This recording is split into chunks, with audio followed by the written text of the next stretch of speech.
और शुरुआत बड़ी खबर से करेंगे। शिमला से बड़ी खबर आ रही है, जहां डॉक्टरों की पेन डाउन हड़ताल पर एक तरह से बैठक हो रही है। उच्च स्तरीय बैठक शुरू हो चुकी है। डॉक्टर्स एसोसिएशन की सीएम के साथ बैठक हो रही है। 7 सूत्री मांगों पर चर्चा हो रही है। एनपीए बंद करने के विरोध में स्ट्राइक चल रही थी, जिसके बाद अब सीएम के साथ आज डॉक्टर्स की बैठक हो रही है। और इस बैठक से क्या कुछ निकल कर आता है, ये देखना बहुत अहम होगा, क्योंकि पिछले 6 दिनों से पेन डाउन स्ट्राइक डॉक्टर्स की चल रही है। 45 मिनट डॉक्टर्स काम पर स्ट्राइक करते हैं और अपनी मांगों को लेकर अड़े हुए हैं। आज इस पर उच्च स्तरीय बैठक शुरू हो गई है और ये तस्वीरें भी हम आपको दिखा रहे हैं। डॉक्टर्स एसोसिएशन की मुख्यमंत्री के साथ ये बैठक हो रही है। 7 सूत्री मांगों पर चर्चा हो रही है। एनपीए बंद करने के विरोध में लगातार डॉक्टर स्ट्राइक कर रहे हैं और इस मीटिंग से क्या कुछ इशारे मिल रहे हैं, सीधे हम शिमला का रुख करेंगे, जहां से हमारे सहयोगी रणबीर इस वक्त हमारे साथ जुड़े हुए। रणबीर, डॉक्टर्स एसोसिएशन और इसके अलावा सीएम की बहुत अहम बैठक हो रही है एनपीए को लेकर, क्या कुछ इस मीटिंग से अब तक इशारा मिल पा रहा है?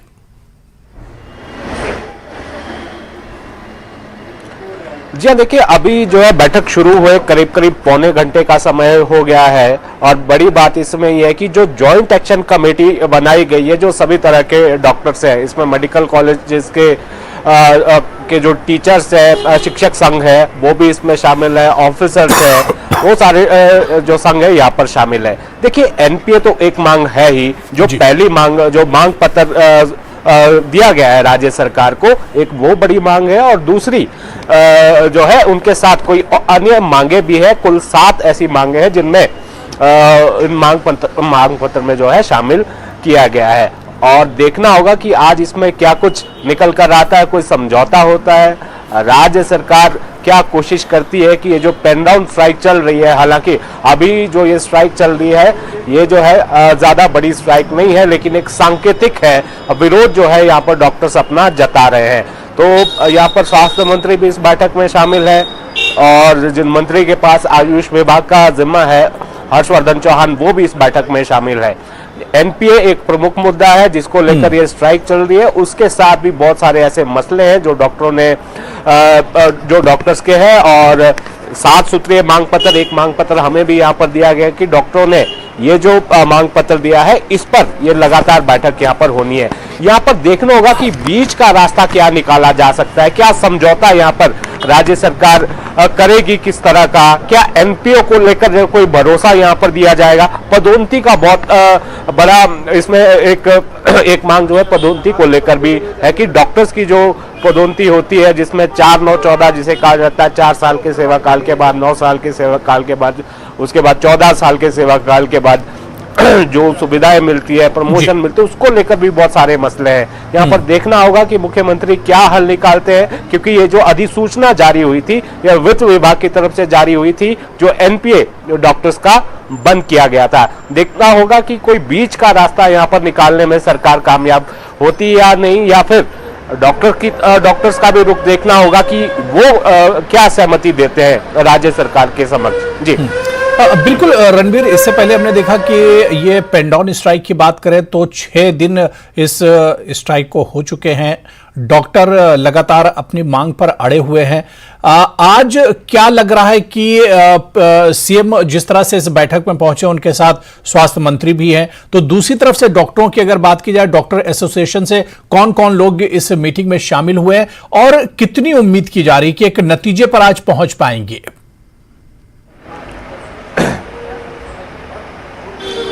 जी हाँ, देखिए काफी संख्या में जो है यहाँ पर जो डॉक्टर्स की अलग अलग एसोसिएशंस हैं, जिनमें मेडिकल ऑफिसर्स की एसोसिएशन है, रेजिडेंट डॉक्टर्स की एसोसिएशन है, और जो मेडिकल कॉलेजेस में एससीए होती है, ये जानकारी दी गई कि उनके लोग भी इसके शामिल है। एक जॉइंट एक्शन कमेटी बनाई गई है, एक संयुक्त संघर्ष समिति जो है, अलग अलग जो डॉक्टर एसोसिएशन है उन्होंने एक समिति बनाई है, उनके जो तमाम बड़े पदाधिकारी है वो इस बैठक में मौजूद है।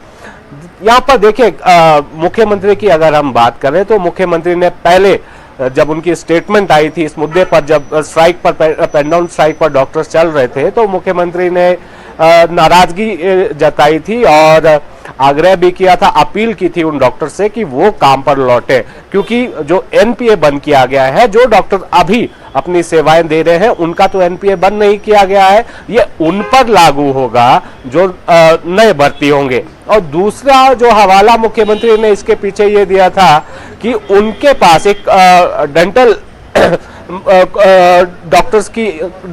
डॉक्टर्स का एक प्रतिनिधि मंडल मिलने आया था, तो उनकी तरफ से ये आग्रह किया गया था। ये मुख्यमंत्री ने कहा था कि उस प्रतिनिधि मंडल ने ये कहा था कि उन्हें नौकरी की जरूरत है, एनपीए जो उन्हें नहीं चाहिए, इसी को देखते हुए वो अधिसूचना जारी की गई थी। बड़ी बात इसमें यह भी है कि जो ये निकल कर आया कि स्वास्थ्य मंत्री को इसकी जानकारी नहीं थी कि एनपीए जो है डॉक्टर्स का बंद किया गया था, तो इसके पीछे ये हवाला दिया गया कि वित्त विभाग मुख्यमंत्री के पास है, जबकि स्वास्थ्य विभाग कर्नल धनराम शांडिल के पास है। तो वित्त विभाग की तरफ से क्या अधिसूचना जारी हुई उसकी जानकारी स्वास्थ्य विभाग ने उन्हें नहीं दी। तो यहाँ पर अब ये देखना होगा कि जिस तरह से इसके पीछे एक आर्थिक कारण भी है, जैसे हम पहले चर्चा कर रहे थे कि आर्थिक स्थिति हिमाचल की ठीक नहीं है, तो कटौती जो है यहाँ पर राज्य सरकार करना चाहती है। लेकिन डॉक्टर्स का क्या रुख होगा, जो डॉक्टर की एसोसिएशंस है उनका क्या रुख रहेगा मीटिंग में, इसके लिए थोड़ा इंतजार हमें करना होगा। बिल्कुल रणबीर, अब ये देखना होगा कि इस मीटिंग से क्या कुछ निकल कर आता है। लेकिन रणबीर, बहुत चैलेंजिंग सरकार के लिए भी है, क्योंकि सरकार के सामने आर्थिक संकट है। सरकार कोई अब बड़ा तोहफा एक तरह से नहीं दे सकती है, या जो आर्थिक मदद कहिए एनपीए के तौर पर वो एक तरह से नहीं दे सकती है। दूसरी तरफ डॉक्टर भी अब एक तरह से डटे हुए हैं, डॉक्टर भी अड़े हुए हैं इस बात पर कि जो स्कीम उनको लेकर चल रही थी, यानी एनपीए जो चल रहा था उसे आखिर क्यों हटाया गया, उसे दोबारा से जो सरकार ने हटाया है उसे दोबारा से सरकार लेकर आए। तो सरकार के सामने एक बड़ा चैलेंज ये जरूर है रणबीर।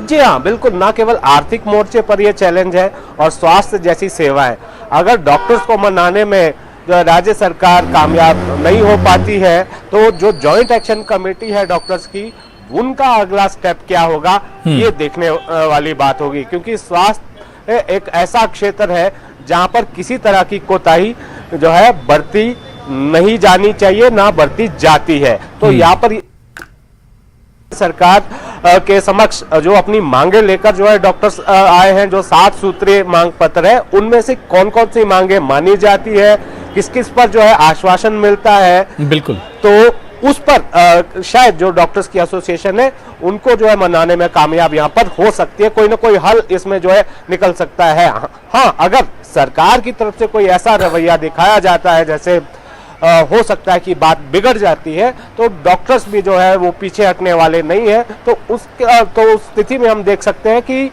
आगे कितना बड़ा कदम लिया जा सकता है। स्ट्राइक तो इनकी चल रही है। बिल्कुल रणबीर, आप नजर बनाए रखिए, बहुत इंपॉर्टेंट ये एक तरह से बैठक कही जा सकती है, और इस बैठक से क्या कुछ रणबीर निकल कर आएगा इस पर हम आगे भी चर्चा करेंगे। अब ये देखना होगा कि इस बैठक से किस नतीजे पर यह बैठक पहुंचती है। बहुत बहुत शुक्रिया रणबीर, हमारे साथ जुड़ने के लिए। आप नजर बनाए रखिए। तो उधर एक तरफ ये बैठक चल रही है, वहीं क्षेत्रीय अस्पताल सोलन में भी 45 मिनट की पेन डाउन स्ट्राइक जारी है। अब नजरें सरकार से बातचीत के नतीजों पर टिकी हैं।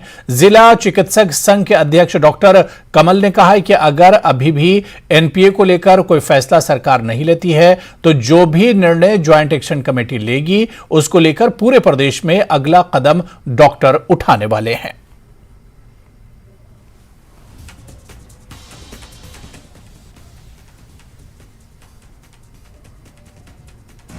जाएगी और इस नोटिफिकेशन को वापस ले लिया जाएगा। इसके अलावा क्योंकि जॉइंट एक्शन कमेटी है तो बहुत सारी मांगे कॉलेज लेवल पे डिफरेंट है। एचएमओस की पहले से 3-4 पेंडिंग डिमांड्स हैं, पर उनको बहुत ज़्यादा प्रायोरिटी अभी नहीं दी है।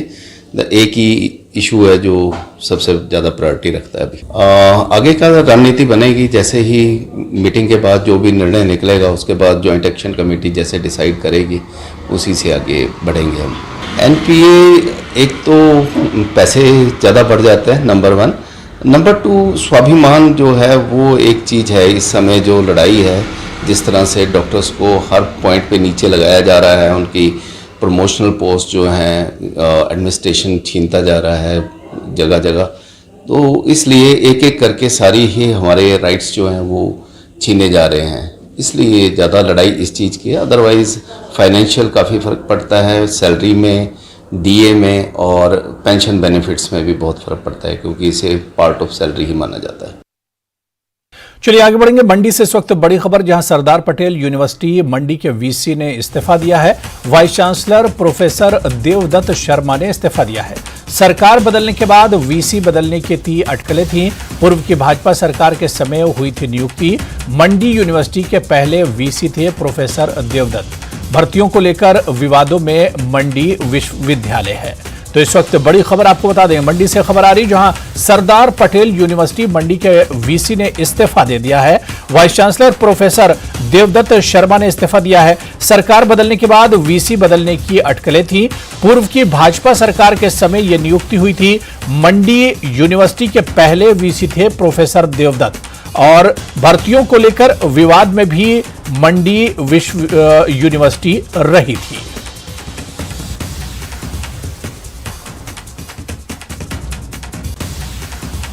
और हमारे सहयोगी रणबीर इस वक्त इस खबर पर हमारे साथ जुड़े हुए। रणबीर, जो खबर आ रही मंडी से कि सरदार पटेल यूनिवर्सिटी के वीसी ने इस्तीफा दे दिया, पूरी ये खबर क्या है, क्या विवाद है ये?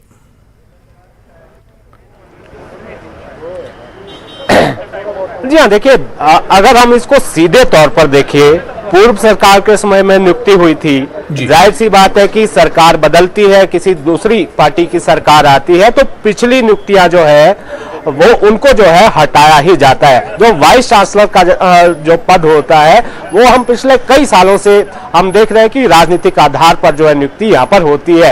हालांकि कई बार ये सवाल उठते हैं योग्यता को लेकर, जो यूजीसी की तरफ से जो क्राइटेरिया रखा गया है, क्या जो न्यूनतम योग्यताओं को लेकर यहाँ पर जो है कई तरह के विवाद हमें देखने को मिल रहे हैं। लेकिन इस यूनिवर्सिटी को लेकर हालांकि जो प्रोफेसर देवदत्त शर्मा है उनकी योग्यता को लेकर तो कोई सवाल नहीं था, लेकिन बड़ी बात यह कि जिस तरह से कांग्रेस ने आरोप लगाए थे कि वहां पर जो भर्तियां हुई है उसमें बड़े स्तर पर जो है अनियमितताएं जो है बरती गई हैं। दूसरा और सबसे बड़ा कारण यह है कि सरकार की मंशा क्या होती है वो इस बात से पता चलता है।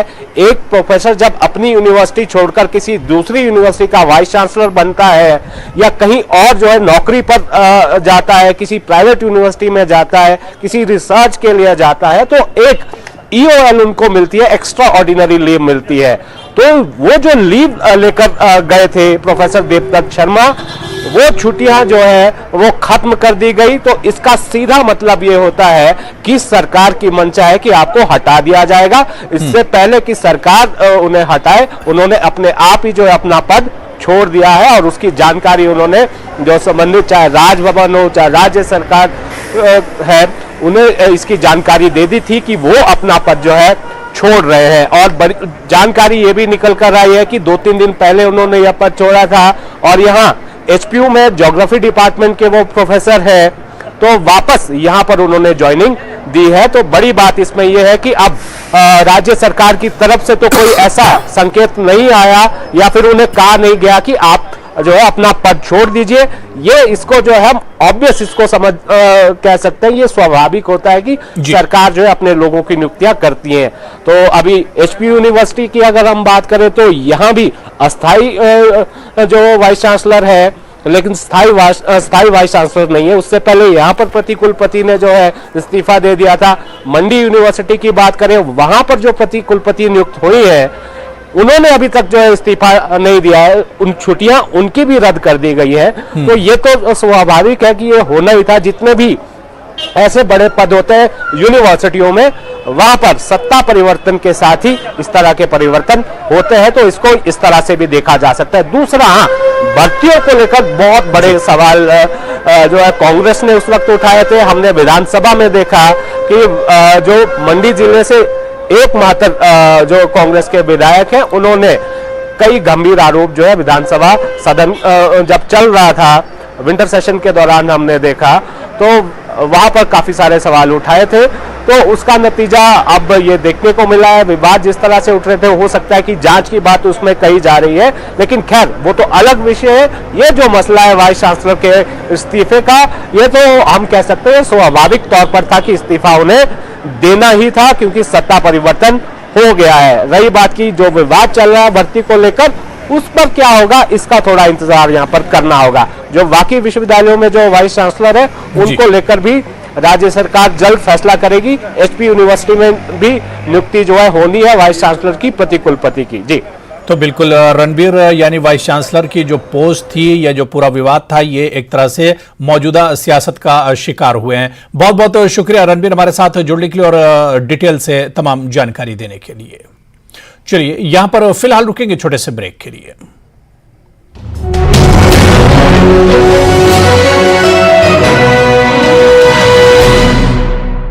डॉक्टर सुशील राजदान और डॉक्टर के पंटा के साथ, डॉक्टर सुशील राजदान और डॉक्टर के पंटा के साथ सेहत आपकी।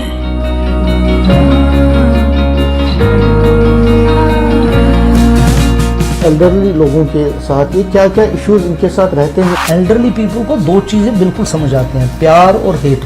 और जब आप ट्रीटमेंट करते हैं तो उनकी शिकायत क्या रहती है? सुनाई देने में दिक्कत होती है उनको, देखने में इनको दिक्कत होती है, इन्फेक्शन की संभावनाएं इनको ज्यादा होती है। मेन क्या क्या इश्यूज रहते हैं इसमें? अब ये लोनली हुए हैं, इनके बच्चे दूर हैं, स्पाउस या एल्डरली पर्सन अकेला होता है और दिन ब दिन उनकी मुश्किलात होती है। There is nothing togetherness with them.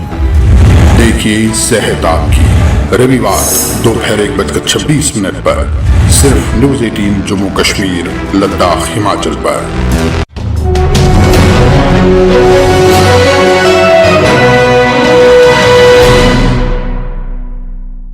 चलिए इस वक्त बड़ी खबर आ रही है। आपको बता दें कि उद्योग मंत्री ने कहा है कि पूर्व सरकार के समय इन्वेस्टमेंट मीट की गई, कार्यक्रमों का आयोजन किया गया, MOU किए गए, लेकिन धरातल पर कोई उद्योग स्थापित नहीं हुआ। उन्होंने कहा कि राज्य सरकार अब इन लंबित प्रोजेक्ट्स की समीक्षा करेगी। सीएम ने आदेश दिए हैं कि 50 करोड़ रुपए से ऊपर की सभी परियोजनाओं की समीक्षा की जाएगी। अगले हफ्ते इसको लेकर बैठक की जाएगी और इसका पता लगाया जाएगा कि आखिर किस वजह से प्रोजेक्ट फाइलों से आगे नहीं बढ़ पाए। उद्योग मंत्री हर्षवर्धन चौहान ने कहा कि 31,000 करोड़ रुपए की परियोजनाओं में उद्योग विभाग के 46 प्रोजेक्ट हैं, ऊर्जा विभाग के 20 प्रोजेक्ट हैं और 13 प्रोजेक्ट पर्यटन विभाग के हैं। उन्होंने कहा कि इस संबंध में निवेश करने वाले उद्योगपतियों से भी फीडबैक लिया गया है। उन्होंने कहा कि 7 या 8 जून को सीएम के साथ इस मुद्दे पर बैठक की जाएगी। बैठक में यह भी जानकारी ली जाएगी कि ये प्रोजेक्ट किस स्टेज पर हैं और किस किस विभाग में फाइलें फंसी हुई हैं। राज्य सरकार निवेशकों को आकर्षित करने के लिए वर्किंग प्लान बना रही है। इसके लिए एक इन्वेस्टमेंट ब्यूरो बनाया जा रहा है। उद्योग मंत्री ने बताया कि इन्वेस्टमेंट ब्यूरो फाइनल स्टेज पर है और जल्द ही यह ब्यूरो अपना काम करना शुरू करेगा। उन्होंने कहा कि निवेशकों की ओर से एक मांग पत्र दिया गया है। सबसे ज्यादा परेशानी विभिन्न विभागों से NOC लेने में आ रही है। उन्होंने कहा कि राज्य सरकार एक नीति लेकर आगे आएगी जिसमें NOC संबंधित सभी औपचारिकताएं और कागज तैयार करने के बाद NOC जारी करने के लिए विभागों को निश्चित समय दिया जाएगा। तय समय में अगर विभाग NOC जारी नहीं करते हैं तो इसे डीम्ड NOC माना जाएगा। वो हिमाचल प्रदेश में इन्वेस्टर आए, ये हमारा सबसे बड़ा फोकस है और हम एक वर्किंग प्लान बना रहे हैं जिसके तहत हम जो है उद्योगपतियों को आकर्षित करें। अब हम ये भी देख रहे हैं कि बहुत सारे जो प्रोजेक्ट्स हैं उन्होंने केवल MOU साइन किया और MOU साइन करने के बाद उसमें कोई ज़्यादा प्रगति नहीं हुई है। ऐसे मुख्यमंत्री जी ने भी आदेश दिए हैं कि हम जल्द ही इसी हफ्ते में हम एक जो पुराने प्रोजेक्ट्स हैं उनको मुख्यमंत्री जी मॉनिटर करेंगे, जिसमें हमने देखा है कि जो प्रोजेक्ट्स जो हैं वो प्रोजेक्ट जो 100 करोड़ से ऊपर के प्रोजेक्ट्स हैं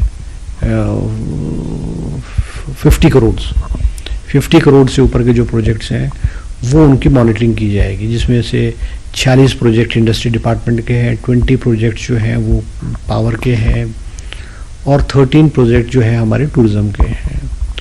वो हम मॉनिटर कर रहे हैं और हम ये जानना चाह रहे हैं कि ये प्रोजेक्ट किस स्टेज पे रुके हुए हैं, क्यों रुके हुए हैं और किस किस विभाग में इनके एनओसीज या इनके जो क्वेरीज हैं वो अभी तक हल नहीं हुए हैं। इसकी मीटिंग जल्दी इस हफ्ते के लास्ट में मुख्यमंत्री जी से टाइम मोस्ट प्रॉब्ली 7-8 को हम जो है कर रहे हैं। चलिए आगे बढ़ेंगे। हिमाचल प्रदेश के पीडब्ल्यूडी मंत्री विक्रमादित्य सिंह अपने 3 दिवसीय दौरे पर चंबा जिला आ रहे हैं और इससे पहले कांग्रेस पार्टी तैयारियों में जुट गई है। कांग्रेस पार्टी के सीनियर नेता आशा कुमारी ने पीडब्ल्यूडी मंत्री के दौरे को लेकर अधिकारियों के साथ उन स्थानों का निरीक्षण किया है जहां अलग अलग भवनों के उद्घाटन होने हैं। डलहौजी विधानसभा क्षेत्र के अंतर्गत आने वाले भिलाई में पीडब्ल्यूडी विश्राम गृह का उद्घाटन होना है। इसके अलावा 2 खेल मैदानों का भी मंत्री निरीक्षण करेंगे। ये सभी भवन और खेल मैदानों का शिलान्यास पूर्व मुख्यमंत्री वीरभद्र सिंह के समय में हुआ था और उनके सुपुत्र इन कार्यों के उद्घाटन कर रहे हैं। सबसे पहले पीडब्ल्यूडी मंत्री विक्रमादित्य सिंह 7 तारीख को बेनीखेत पहुंचेंगे और ये खेल मैदान का निरीक्षण करेंगे।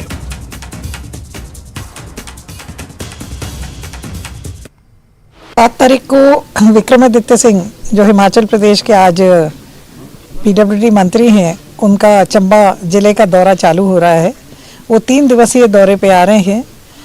पहले दिन उन्होंने बनीखेत, जहाँ पे स्पोर्ट्स का स्टेडियम है, क्योंकि पीडब्ल्यूडी के अलावा उनके पास स्पोर्ट्स का भी विभाग है, स्पोर्ट्स का स्टेडियम है, उसका निरीक्षण करना है। उसके बाद डलहौजी में एक निर्माणाधीन है स्पोर्ट्स स्टेडियम, उसका निरीक्षण करना है। विक्रमादित्य सिंह जो उनके पुत्र हैं उसका उद्घाटन कर रहे हैं। मैं समझती हूँ कि ऐसा बहुत ही मेरे नॉलेज में तो कोई भी ऐसी बिल्डिंग नहीं है जहाँ पिता ने फाउंडेशन स्टोन रखा हो और पुत्र जो हैं उसी मंत्री के महकमे बंद करके उसका उद्घाटन कर रहे हों। और चलिए आगे बढ़ेंगे। सुजानपुर से अच्छी खबर है जहां 2 बेटियों का चयन 12 जून को होने वाले विधानसभा के विशेष सत्र के लिए हुआ है। दोनों अब विधानसभा पहुंचकर सवाल जवाब करेंगी। इनमें से कोई मंत्री बनेगा और कोई विधायक। हिमाचल प्रदेश विधानसभा में 12 जून को विशेष बाल सत्र का आयोजन किया जा रहा है। इसमें भाग लेने के लिए देश भर से विभिन्न राज्यों से 68 बच्चे चुनकर आए हैं। LIC द्वारा प्रायोजित बच्चों की सरकार कैसी हो अभियान के तहत 68 बच्चों के नामों का चयन किया गया है।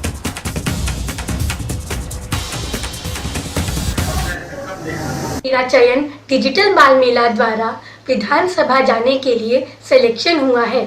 मैं इस सिलेक्शन से बहुत खुश हूँ। मैं स्वास्थ्य मंत्री बनकर गरीबों में अच्छे व मुफ्त इलाज के लिए व्यवस्था करवाऊंगी एवं सरकारी अस्पतालों में अच्छी से अच्छी सुविधाएं प्राप्त करवाना चाहूंगी। मेरा डिजिटल बाल मेला में चयन हो गया है तो मैं यहाँ जाने के लिए बहुत उत्साहित हूँ। मैं शिक्षा मंत्री बनकर व्यवस्था परिवर्तन का प्रयास करूंगी और गरीब व पिछड़े बच्चों को मुफ्त व उत्तम शिक्षा देने का प्रयास करूंगी। हिमाचल प्रदेश पथ परिवहन निगम ने जिले के टापरी से चंडीगढ़ के लिए वॉल्वो बस शुरू कर दी गई है। किन्नौर जिले में यह पहली वॉल्वो बस सेवा है, जबकि निगम की हाई स्पीड एटीट्यूड से चलने वाली भी ये पहली बस सेवा है। इससे पूर्व लाहौल के जिस्पा से high speed attitude Volvo bus चलती थी। वहीं शाम 5 बजे राजस्व एवं बागवानी मंत्री जगत सिंह नेगी ने वॉल्वो बस को हरी झंडी दिखाकर रवाना किया। Deputy divisional manager transport corporation Devasen Negi ने कहा कि यह वॉल्वो बस टापरी से शाम 5 बजे चलेगी, जो सुबह 4 बजे चंडीगढ़ पहुंचा देगी।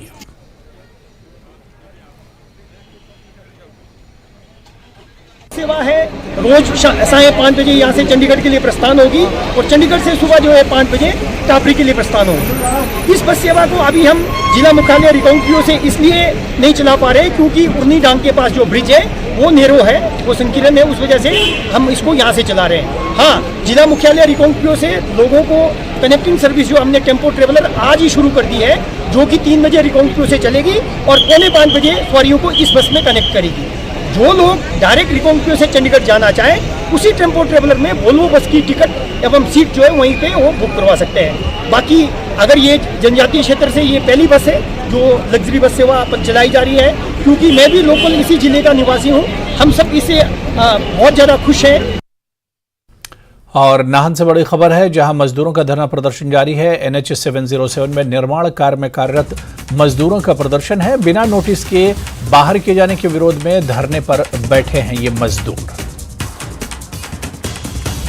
तो आज इन मजदूरों के धरने का दूसरा दिन है। मजदूरों की शिकायत यह है कि बगैर बताए हुए, बगैर नोटिस के इन्हें काम से क्यों रोका गया या काम से क्यों निकाला गया। जब तक इनकी मांगें पूरी नहीं होती हैं तब तक ये इसी तरह से अपना विरोध जताते रहेंगे। तो चलिए, इस बुलेटिन में भी फिलहाल इतना ही। नमस्कार।